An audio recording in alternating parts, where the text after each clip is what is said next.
साथियों नमस्कार। मैं देशराज अपने digital platform study of economics में आप सभी का स्वागत करता हूं। साथियों, आज हमारा जो टॉपिक है, आज का टॉपिक है उपभोक्ता का व्यवहार। आज हम उपभोक्ता के व्यवहार के संदर्भ में इस वीडियो में जानकारी प्राप्त करेंगे। उपभोक्ता के व्यवहार में सबसे पहले हम पढ़ेंगे उपभोक्ता के बारे में। उपभोक्ता क्या होता है? उपभोक्ता वह है जो वस्तुओं व सेवाओं का उपभोग कर संतुष्टि प्राप्त करता है। उपभोक्ता का मुख्य उद्देश्य अपनी आय को विभिन्न वस्तुओं व सेवाओं पर खर्च कर अपनी संतुष्टि को अधिकतम करना है। उपभोक्ता हमेशा अपनी आय को विभिन्न वस्तुओं व सेवाओं पर खर्च कर संतुष्टि को अधिकतम करना चाहता है। उपभोक्ता का अर्थ जानने के बाद हमारा अगला जो पॉइंट होता है, प्रारंभिक संकेतन तथा अभिग्रह। प्रारंभिक संकेतन तथा अभिग्रह क्या है, इसके संदर्भ में जानकारी प्राप्त करेंगे। प्रारंभिक संकेतन तथा अभिग्रह के अंतर्गत हम उपभोक्ता के चयन की समस्या के सरलीकरण के लिए दो वस्तुओं पर विचार करते हैं। यहाँ पर हम उपभोक्ता के चयन की समस्या के लिए दो वस्तु लेते हैं। दोनों वस्तुओं की मात्राओं को बंडल कहा जाता है। दोनों वस्तुओं का जो उपभोग का जो कॉम्बिनेशन बनाया जाता है उसको हम बंडल कहते हैं। यहाँ पर हम दो वस्तु लेते हैं। दो वस्तु में हम एक वस्तु चॉकलेट को लेंगे, दूसरी वस्तु आइसक्रीम को। इन दोनों का जो बंडल होगा, कॉम्बिनेशन होगा, उस कॉम्बिनेशन को हम बंडल कहेंगे। जैसे आइसक्रीम की हम 8 इकाई उपभोग करें और चॉकलेट की हम 4 इकाई उपभोग करें, तो यह जो उपभोग का जो बंडल है, उपभोग का जो संयोग है, 4 इकाई चॉकलेट और 8 इकाई आइसक्रीम, इनका जो संयोग है इसको हम बंडल कहते हैं। तो यहाँ चॉकलेट की 4 इकाई और आइसक्रीम की 10 इकाइयाँ हैं। इसके अलावा हम अन्य संयोग को भी चयन कर सकते हैं। जैसे हम चॉकलेट की 2 इकाई को उपभोग करें, आइसक्रीम की 6 इकाई को उपभोग करें, कुछ भी हम संयोग ले सकते हैं। इसके बाद हम उपभोक्ता के व्यवहार के संदर्भ में वर्तमान में दो अवधारणाएं प्रचलित हैं, गणनावाचक विश्लेषण और क्रमवाचक विश्लेषण। पहली अवधारणा है हमारी गणनावाचक विश्लेषण, दूसरी अवधारणा है क्रमवाचक विश्लेषण। गणनावाचक विश्लेषण का प्रतिपादन प्रोफेसर मार्शल तथा पिगू आदि अर्थशास्त्रियों के द्वारा किया गया, जबकि क्रमवाचक विश्लेषण का प्रतिपादन प्रोफेसर J.R. हिक्स तथा प्रोफेसर R.G.D. एलन के द्वारा किया गया। अर्थात यहाँ पर प्रश्न बन सकता है कि निम्नलिखित में से किस अर्थशास्त्री का संबंध गणनावाचक विश्लेषण से है, जिसमें से विकल्प में आपको दो विकल्प या 3 विकल्प, 2 या 2 से ज़्यादा विकल्प आपको क्रमवाचक से संबंधित मिलेंगे। एक विकल्प में आपको मार्शल या पिगू होगा, तो वहाँ पर आंसर हमारा मार्शल या पिगू जो भी विकल्प में उपलब्ध है वही होगा। इसी तरह क्रमवाचक विश्लेषण से संबंधित भी प्रश्न बन सकता है, निम्नलिखित में से कौन सा अर्थशास्त्री जिसका संबंध क्रमवाचक विश्लेषण से नहीं है। फर्स्ट विकल्प है हिक्स, सेकंड विकल्प है एलन, थर्ड विकल्प है मार्शल, फोर्थ विकल्प है उपरोक्त में से कोई नहीं।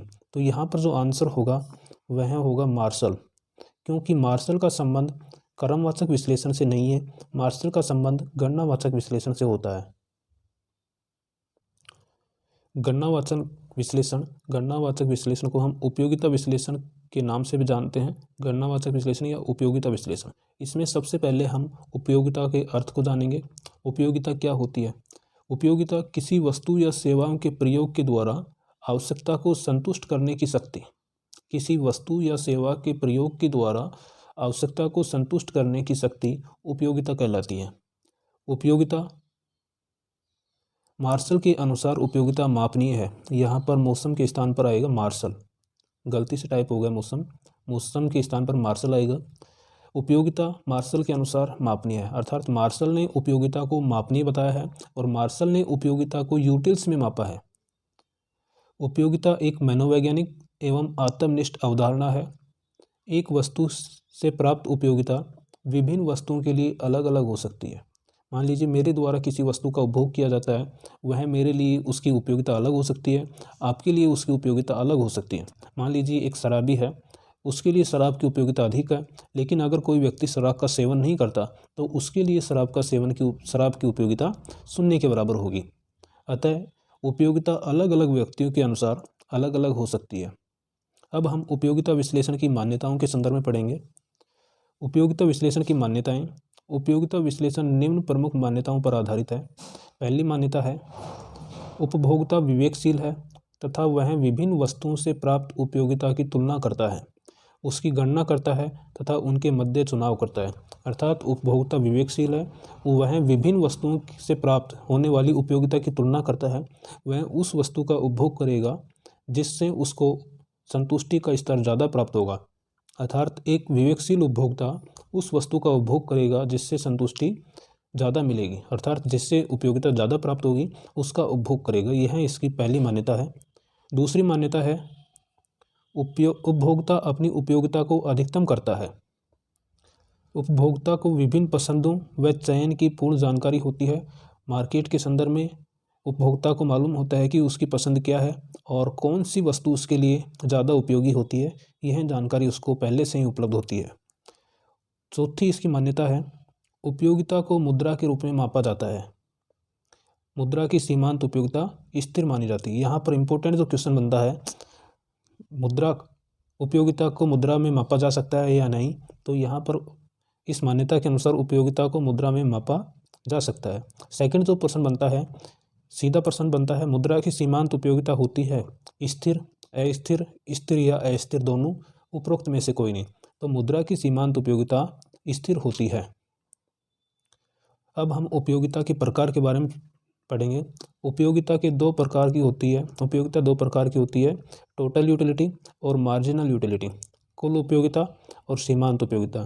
टोटल यूटिलिटी कुल उपयोगिता को हम TU से डिनोट करते हैं और सीमांत उपयोगिता को हम MU से दर्शाते हैं। तो सबसे पहले हम इसमें कुल उपयोगिता का अध्ययन करेंगे। कुल उपयोगिता एक निश्चित समय में वस्तु की विभिन्न इकाइयों के उपभोग से प्राप्त संतुष्टि का कुल योग कुल उपयोगिता कहलाते हैं। अर्थात कुल उपयोगिता सभी वस्तुओं के उपयोगिता का योग होता है।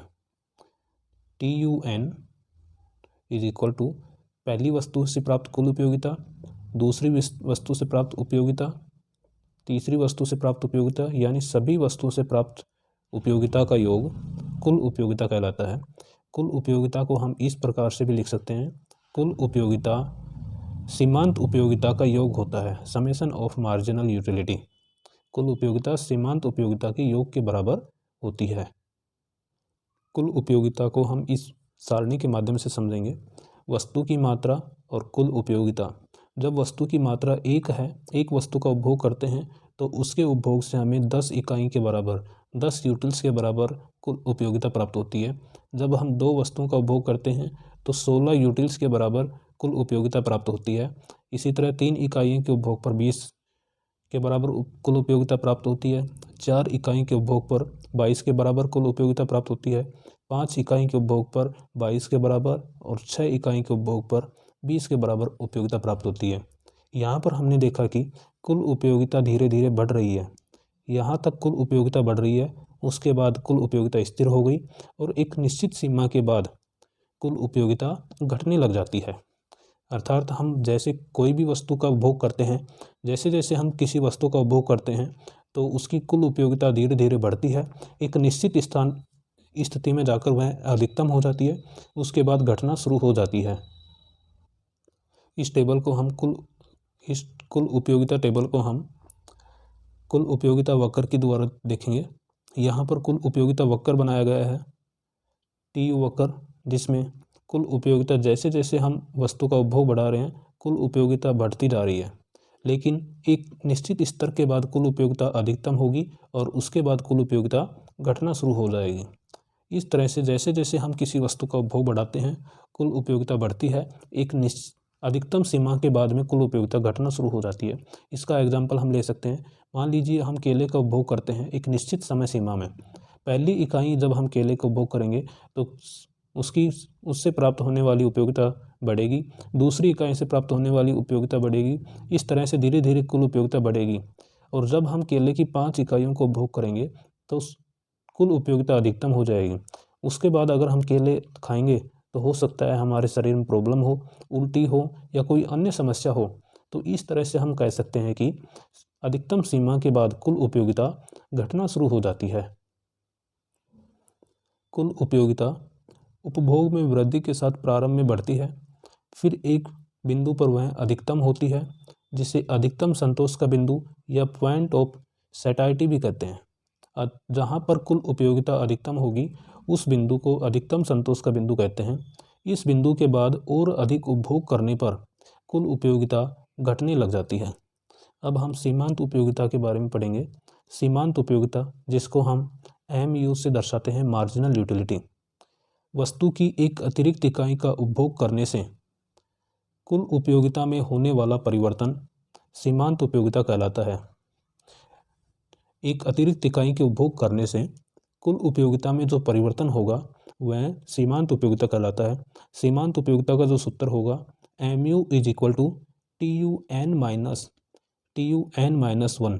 इसका मतलब हुआ कि कुल उपयोगिता जिस वस्तु का उपभोग कर रहे हैं उससे प्राप्त होने वाली कुल उपयोगिता में से उससे पहले वाली वस्तु से प्राप्त हुई कुल उपयोगिता को घटा देते हैं तो हमें सीमांत उपयोगिता प्राप्त हो जाती है।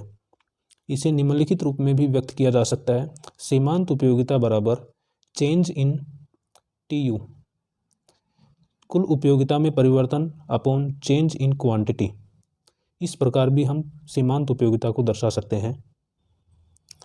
सीमांत उपयोगिता का योग कुल उपयोगिता के बराबर होता है, अर्थात TU = समेशन ऑफ MU। सीमांत उपयोगिता का योग कुल उपयोगिता के बराबर होता है। यहाँ पर हम इसको सीमांत उपयोगिता को एक सारणी के माध्यम से देखेंगे। वस्तु की मात्रा, कुल उपयोगिता और सीमांत उपयोगिता। यहाँ पर जब हम पहली इकाई का उपभोग करते हैं तो हमें कुल उपयोगिता 10 के बराबर प्राप्त होती है। उसके बाद दूसरी इकाई का उपभोग करने पर कुल उपयोगिता 16 के बराबर प्राप्त होती है। लेकिन पहली इकाई का उपभोग करने पर सीमांत उपयोगिता 10, दूसरी इकाई के उपभोग करने पर, अर्थात दूसरी इकाई के उपभोग करने पर कुल उपयोगिता में जो परिवर्तन होता है वह सीमांत उपयोगिता कहलाती है। यहाँ पर कुल उपयोगिता में जो परिवर्तन हुआ है दोनों के मध्य 6 के बराबर परिवर्तन हुआ है, अतः सीमांत उपयोगिता 6 होगी। तीसरी इकाई के उपभोग करने पर कुल उपयोगिता 20 के बराबर, सीमांत उपयोगिता 4। चौथी इकाई के उपभोग करने पर कुल उपयोगिता 22, सीमांत उपयोगिता 2। पाँचवीं इकाई का उपभोग करने पर कुल उपयोगिता 22, सीमांत उपयोगिता 0 और छठी इकाई का उपभोग करने पर कुल उपयोगिता 20, सीमांत उपयोगिता -2 प्राप्त होती है।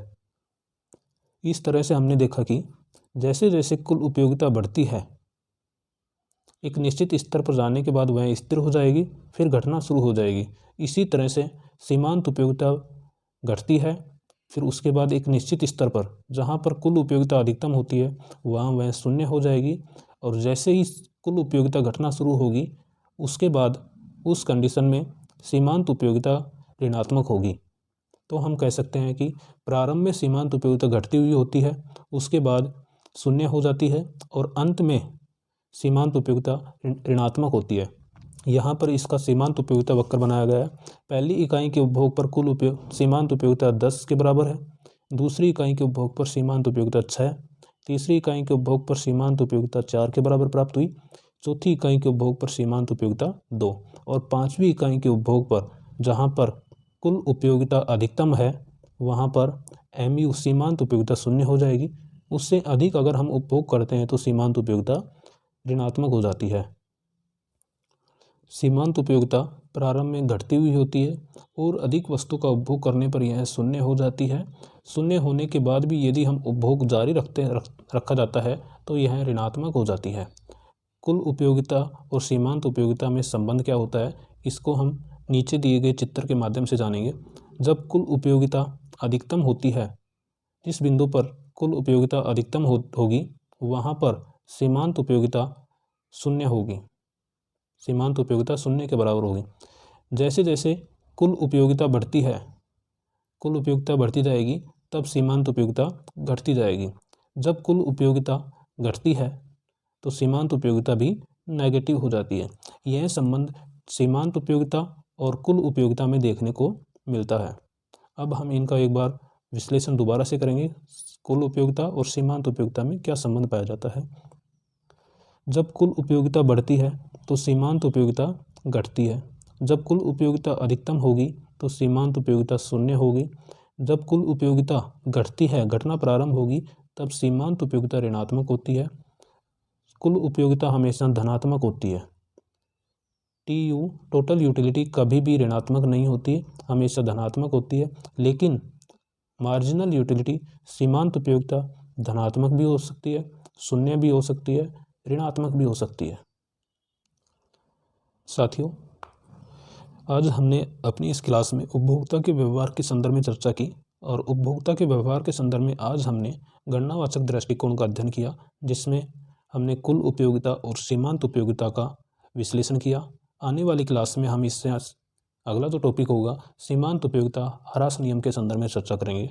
साथियों, आशा करता हूँ मेरे द्वारा आपको जो भी पढ़ाया जा रहा है वह आपको अच्छे से समझ में आ रहा होगा और उम्मीद करता हूँ कि इन सभी को जो भी आपको PDF उपलब्ध करवाई जा रही है उनको आप अपनी नोटबुक में नोट भी कर रहे होंगे। साथियों, संडे को 9 जनवरी को आपका अभी तक जितना भी टॉपिक हो चुका है उन सभी का टेस्ट होगा, इसलिए आप सभी उनका समय पर रिवीजन करते रहें और जहाँ पर भी जिस भी टॉपिक में आपको कोई समस्या हो उसका आप समाधान स्वयं ढूंढने की कोशिश करें। अगर नहीं मिलता है तो आप मुझे संपर्क कर सकते हैं, मुझे मैसेज के माध्यम से अवगत करवा सकते हैं। धन्यवाद।